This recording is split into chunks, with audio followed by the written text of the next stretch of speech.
Hybrid Pathways has partnered with industry-recognized security expert and global Chief Information Security Officer Roland to share experiences and knowledge about timely security topics. Today, Tom Hazen, Managing Director at Hybrid Pathways, is talking to Roland about imperatives for securing generative AI in your business. Roland is highly credentialed in this area after his extensive experience as Chief Information Security Officer at ByteDance and TikTok, ADP, EMC, and the military. He has been honored with industry recognitions including IDG CSO Hall of Fame, CISO 100, Information Security Executive of the Year, and one of the most influential people in security. He is a sought-after public speaker and has been featured in global publications, national television, and has lectured for many governments and universities around the world.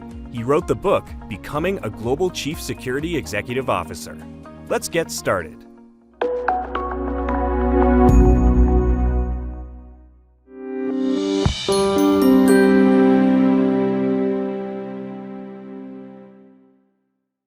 Welcome, Roland. Tom, great to be here as always and have a conversation. Another great discussion today. This one's on everybody's mind. We'd really like to discuss the meteoric rise of AI in the businesses and what does that mean to a CISO? I don't know. I'm just impressed you got the word meteoric out. In Me this too. setting, I was slightly shocked that I was thinking of other words to use. But with that rapid rise in use and adoption in the enterprises today, been around a long time, AI has. So what is causing it to take off and where are we going?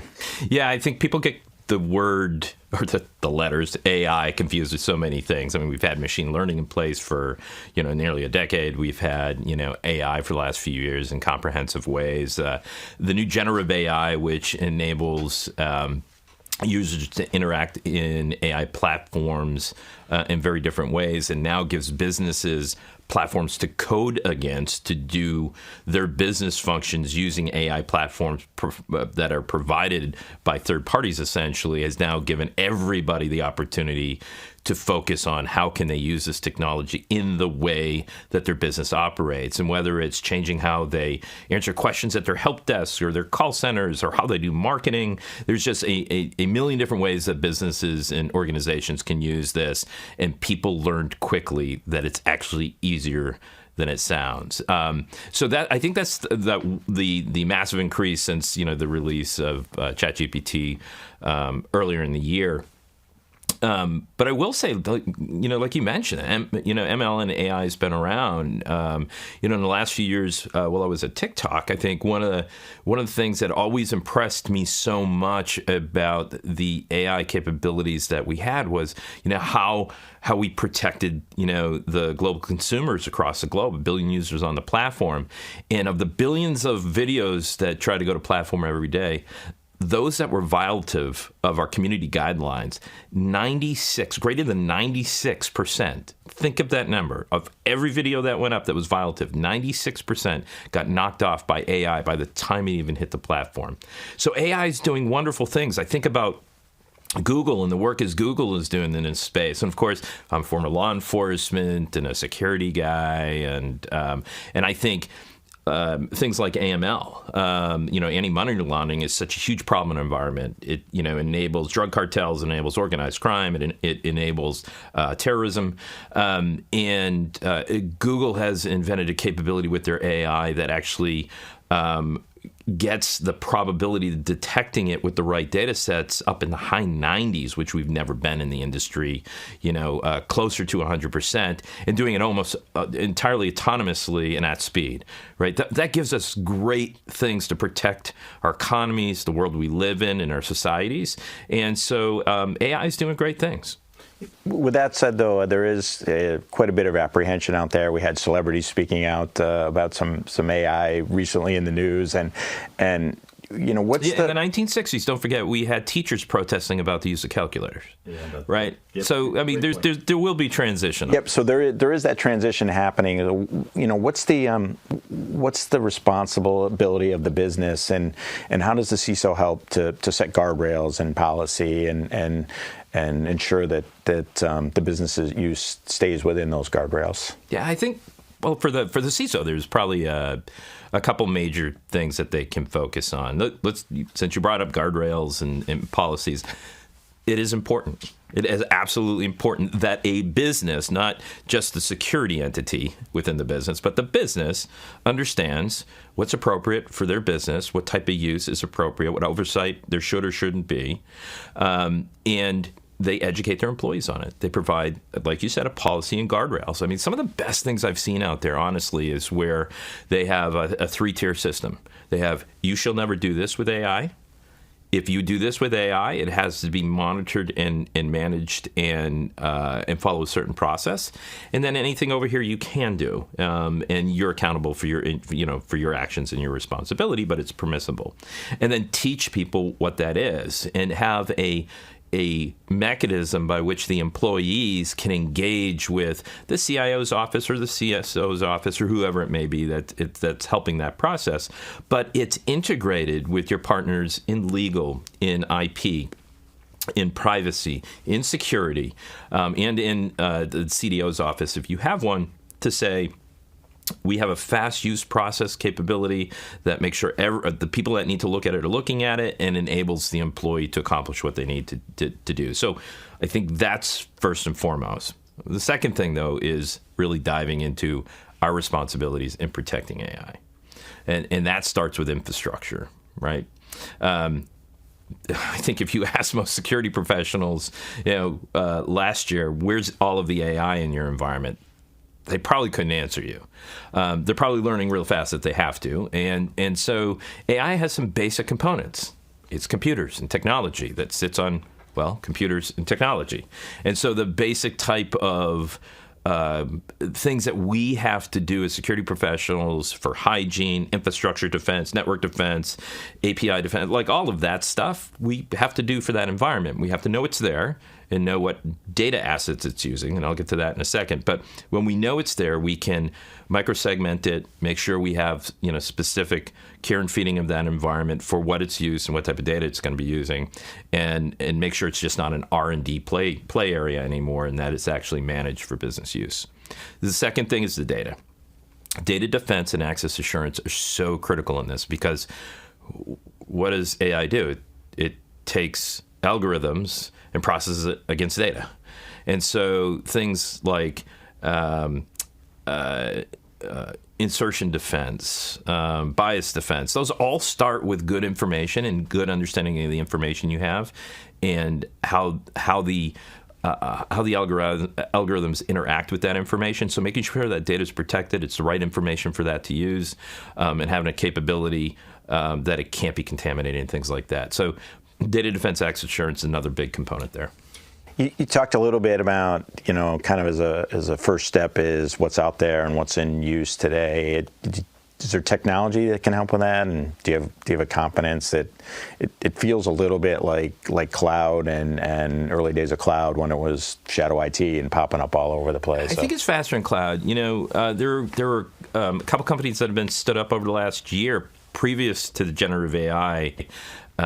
Meteoric. I can't even say it. See, I was going to try to repeat what you did, but wicked fast movement of that AI. But seriously, there's a couple of companies out there that today can help find the infrastructure, that can help find the data sets that are being used, can find the APIs and processing architecture that then give you the capability to go do your job. So it's happening faster than I think people think. And of course, it's a big area for investors right now, because it's such a gap area in the market, in the security industry, which is already have a high growth and investment rate. And now AI is going to be a big part of that.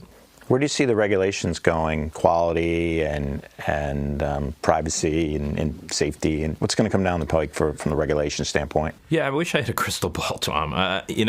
So let's talk about what the world tried to do a couple of years ago, which was bias validation on AI. It's really, really hard, and it's not a security problem. It is a data problem. And so ensuring that we have professionals in the world of data sciences that create capabilities, technologies, and controls assurance functions around bias management I think is going to be really, really important in this space. So people have slowed down because you can't create laws that you can't enforce because there's nothing to be able to enforce them with. So I think we're going to see that slow down.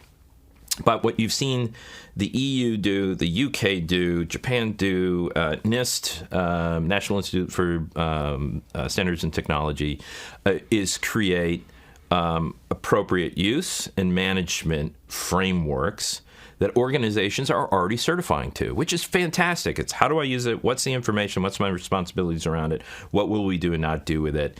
And what controls do we have in place to assure that? And that is a big step forward. Those aren't laws yet. We will see them coming in as requirements in laws in certain jurisdictions over time.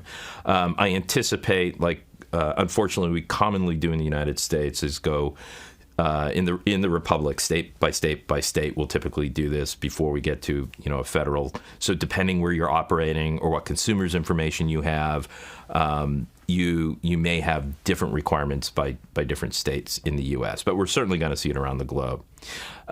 So we'll see that. Privacy isn't going to change much. And I know that sounds funny, but the data privacy laws, 17 last year, something like 31 this year, it's all the same thing. Who has my data? What can they do with it? What can I do with it? And what control do I have over it? Where is it going? Organizations are still going to be held accountable, whether it's in an AI platform, a CRM platform, it doesn't matter. They're going to be held accountable. And the problem is, if they don't have their handle on it yet, they will need to have it shortly in order to use the astronomical amount of data that they want to process with an individual consumer or citizen's data in a new AI platform that's going to help their business accelerate and compete. So, we as practitioners in our industries are going to have to really focus. And I've been saying this recently. I believe within the next 2 or 3 years that a third of our job will be around data defense and access assurance and being able to prove that. That's a good point. To touch on a little bit more, the skill set of the practitioners and how that's going to change as well, or recommendations for the firewall engineer today who won't be a firewall engineer in a couple of years. So. Yeah. Do we still have firewalls? Just kidding. I think so. For AI, understanding AI infrastructure and how it works. It's kind of like when we started going and say intelligence-led defense, and we, instead of having straight SIEMs, we were integrating large data assets into one platform to be able to use it for IOF detection, IOA detection, like all the different types of attacks, fraud, criminal reviews, cyber things that we were trying to do with, with the data. And then we had to have data engineers, essentially, being able to manage those platforms. And then once it's in our platforms, how to get it out. So you're going to see things shifting towards data engineer and data analysts in the security function to be able to understand what to do with all these informational assets we'll have. I think that's number one. Number two, AI, there will be some specific responsibilities in AI compliance assurance and platform integrity. So we talk about insertion defense, and we talk about understanding the basics of that. I think you will have, like we have cloud security teams, you will have AI security teams, and we will hire people coming from that world or coming through university in cyber with a minor in AI or data sciences to help us, build those programs. It is clearly going to be like cloud, where it's a new opportunity to introduce a new part of your workforce. There's that. And there's the data. I mean, you are going to need data engineers. You're not the CDO office. You're not implementing the data structures, but you're going to be accountable for protecting it, understanding things like, where data comes from, where it's going to in your environment, how people access the integration between microservices and applications and data environments. Like, that's not just AAA. That is actually a much broader skill set in understanding how data moves. So you'll have to have a lot of thought around building your workforce in that space. Great, and one of my favorite topics that I'm sure you're going to touch on, but just expand that out too. I'm sure that IAM in a AI-enabled world will be ever evolving as well. So we talk a little bit about IDM. Yeah, so is it IAM? Is it IDM? Is it EIEIO? Yeah. I don't what's it this week? Depends on the question. Again, it kind of goes back to some of the basics. You have to have identity management in place, but you have to go beyond humanistic identity. We're so focused on username and password, or username and password lists, or second and third factor authentication and SAML 2 environments. All important. We have to know who the human is, what they have, what their job is, what they should have access to, and how we give it to them. Slam dunk. We probably should have done it a long time ago, but if we haven't, let's go fix it. Here's the other thing. It's not just humans that access information. You have applications. You have data stores that transfer data between data stores. You have microservices that transfer information between microservices. You have, there's a lot of things that are machine to machine, token to token. How are you managing those? Who has access to that? How are you validating that the right systems have access to the right data stores? That's all super important. And if you don't have your arms around that, this isn't just everything must be PKI and secured. That's not what I'm talking about. Some things need to be encrypted, some things don't. I'm not going to go all the way down to the context level of the data and the level at which it should be secured. What I'm talking about is it's not just people accessing an application that get access to information. It's databases, applications to applications, microservices to microservices. That all happens through machine compute.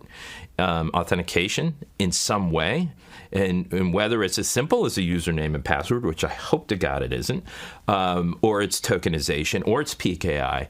Having that understanding within your business environment is super important in order to be able to protect the next generation of computing. We had to do that in cloud because what we saw in cloud was difference in administrative access, open S3 buckets, access through other applications to backhaul full downloads of information at an application level, not a user level. Right? We see these problems in what we find in the by design process in the SDLC. So this is going to be 10 times worse with AI because of the speed it wants to collect information from multiple data sources, and then how that outputs and interacts with APIs and other data sources, right? Bidirectional. So we have to clean it up. We have to figure it out, and we have to make sure we are thinking way beyond human identity. What can AI protection look like as a tool for the practitioner, and how do we get there? I was hoping you were going to tell me, man. I always tell this story of a technology that was put in at a certain company, and everyone was proud. It took them about 6 months to put it in. Go through procurement, do the testing analysis, down select, do the testing in the environment, then push to prod. Along the way, they were going to stop the bad guys from doing this inauthentic type of bot-like activity. And you get it in place, and a few hours later, you start to say, hey, what's that? And then you start to see pokings at the edge of this new capability and automation attempting to bypass it. Almost like it had a playbook already or a SOAR for attacking net new infrastructure and was doing testing and validation against the infrastructure in some weird automated machine-paced way, right? So AI is already attacking us. We're going to have AI attack. We've already seen AI attacks on people and their identities publicly. Now we're seeing it on the ability to do voice authentication in certain, secure authentication environments where voice authentication was okay. We're going to have to change how we do that.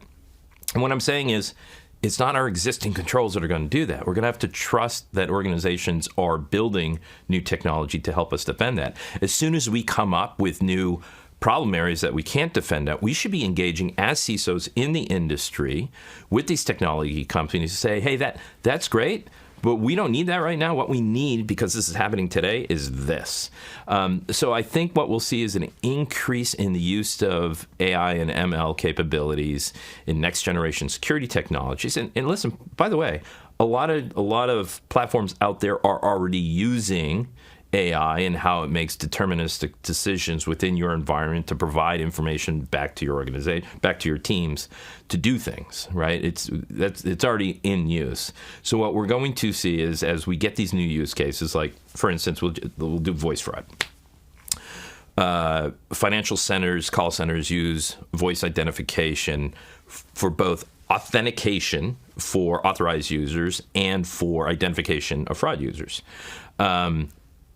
Now that they're going to be attacking the good authentication, we're going to have to change how we do that, and that technology will have to change. So talking with the companies that provide us that and encouraging them to solve for that new risk case is going to be important. So what I encourage my peers to do is start saying, okay, if we know that there's an AI problem attack sequence out in the world, document it, how it works for your company, what that threat looks like, talk to your teams, can we defend against it? If not, get out there and start talking to the industry. Another risk is the rapid development capabilities within AI. So, where does that AI development, should it live, and how do we protect the data sources? Not me. No, just kidding. Is it a security thing? I mean, I think it's across discipline for sure. But as we start to think about AI data science management within organizations, does it belong in the CDO or does it belong in the CIO? I don't think it's a security function. I think security needs to be a business partner, needs to be engaged to be able to provide services that allow them to run faster and more assured. But I don't think it relies on security. And every company is going to be different. You might have a CDO office, you might have an R&D office, you might have a CTO office. It's what's best for the organization. But again, what I would tell my peers is be engaged. Be a part of the discussion. Get ahead of it. Don't be on the receiving side. Understand what markets they want to use it in, what type of data sets they want to use with it. What parts of your business, the context of use, super important. And then make sure that you're building up your service delivery capabilities for them through the retraining of your people, the hiring of the right people to build that service capability. Great, and that's a lot. We've covered quite a bit here. As a CISO, what do I do today, and how do I develop the long-term plan? What should be included in that? Yeah, you're probably already doing a lot of it, right? We talked about identity. We talked about data defense and access assurance. Don't forget CMDB. Like, if you guys haven't solved for that, go solve for that this year. That's super important. If there's 6 CMDBs within your environment and no one's looking at it as one consolidated view, that technology came out 4 years ago, right? Go acquire a capability that says, here's everything in my environment, here's who owns it, here's who operates it, here's how we protect it. And oh, by the way, that's new and I've never seen it before. Either don't let it operate in your environment or get it into your CMDB. I mean, those are things we can be doing today. Infrastructure assurance around these areas, they were R&D platforms many times. They're not going to be patched. They're not going to have AAA oversight management in place. Do it. Do your microsegmentation of these environments. It's no different than saying, hey, that's if you're doing drug trials, that's a Title 21 environment, or that's a Title 11 environment, right? Like we have these capabilities and these defense in depth models that can be applicable to all of these. NISPOB 800s, wasn't created for a specific issue. It was created for all issues, and then how do you apply that, to your AI architecture?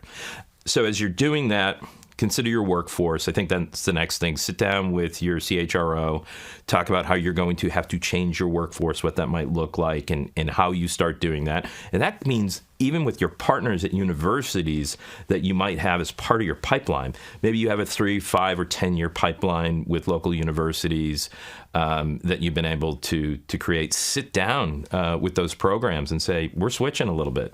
We're going to need this, and I need to jumpstart. And maybe that changes that portfolio as well. But it's also really super important to engage your existing team. So as security practitioners, we do this because we love doing it. Sure, are we in technology now, and so it's a great job and people get paid well? Absolutely, no doubt. But it's a tough job, and most of the men and women I know that are in this area, they get excited going to work because they feel like they're making a difference and a change. Don't bypass them. Like, open up jobs internally to retrain your people. You will make a more dedicated long-term practitioner if he or she have the ability to grow within your organization and develop themselves. I mean, hell, I started out as a cop, right? In the Air Force, and then for the government and the federal government, and then I got into technologies, and people gave me a chance. I love what I do, and that's how people's career goes. You give them the opportunity to learn something new, they blossom, bloom, and they become some of the most amazing practitioners you will ever have in your organization. So I encourage people to focus on that. Agreed. Thank you. It's some real practical advice and some things to think about as we all take part in this meteoric rise. just showing off now. Would you like to? Yeah, I'm not going to say it. Any summary comments or again, thank you. No, I think it's exciting to be on this path with everyone in the industry and being able to protect it, and certainly I encourage people to seek out professional organizations that can help them deliver this.